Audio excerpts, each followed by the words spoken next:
We already know about Fermat's principle, which says light always takes the quickest possible path from point A to point B.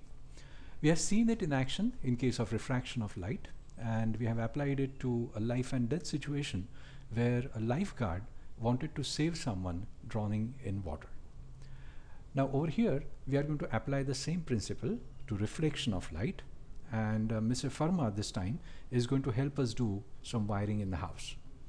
This is the actual situation I faced a few years back where our refrigerator over here in this room was to be moved to the other room because there was some remodeling going on. So here I am showing the electrical outlet at this point, the wire going in connecting the refrigerator.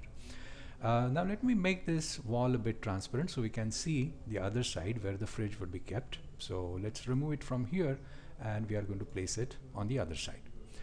The problem is there is no electrical outlet on the other side, so we have to use the old outlet and pass the wire somehow through this frame because otherwise the door won't shut to the other side. Now we had only a short stretch of wire, so we had to make sure that we drill a hole in this door frame at the right position so that the wire is able to reach the other side. In geometric terms, this problem can be defined or reduced to two simple points, A and B, the electric outlet over here and the electric inlet of the fridge on the other side of the wall. And there is a line represented by this door frame via which we must go. So we have to start at point A, touch the line over here and end up at point B. So let us start replacing all these physical objects with their geometric representation. For example, this entire wall can be done away with and replaced by this plane. Then this refrigerator over here is of no interest. What we need is just this point, the point where the electrical wire goes in, the inlet. So we can project that onto our plane and get rid of the refrigerator. The electric outlet can also be replaced by a single point, point A, where we are going to start our construction. And finally this frame, which can be reduced to a single line through which our path must pass, so replace the frame even. And of course the floor is quite irrelevant in this discussion. So this is our problem now. We have to come up with a path from point A to point B via this line. Let's see how Monsieur Farma helps us. Now, if you think in terms of pure mechanics, there are going to be infinitely many paths that start at A and reach B via this line over here.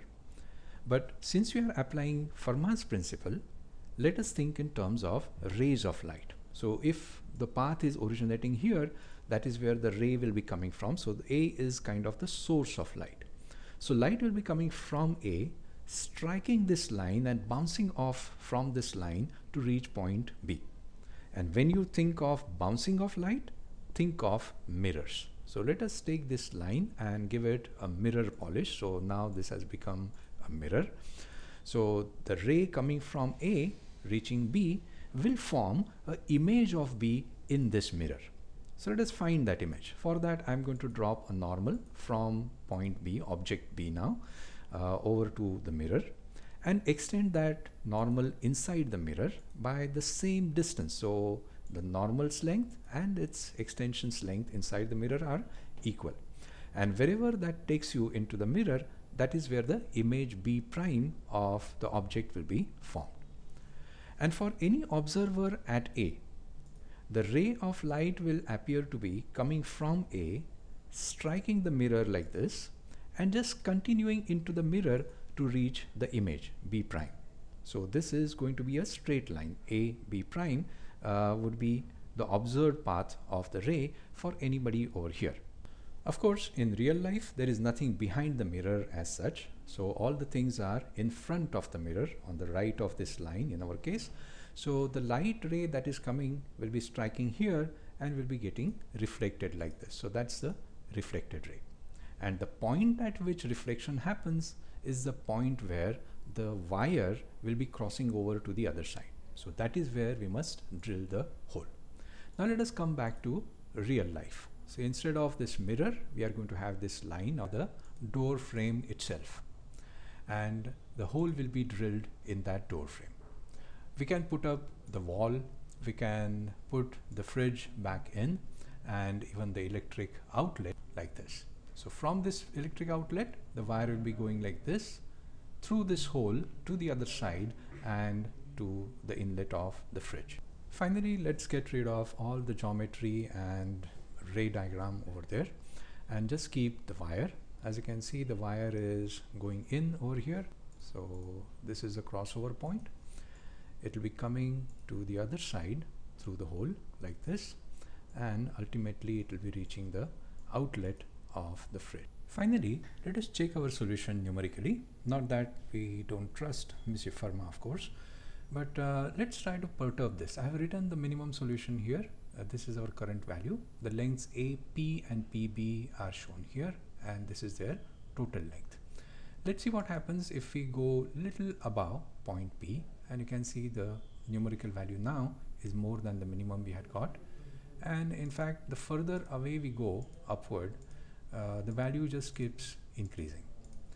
If we go down from point P, so let's come back and start going downward now. So just even a little perturbation downward is going to increase the total length. And of course, as we go more and more away from it, the length just keeps increasing more and more. So the solution we had got was indeed the minimum.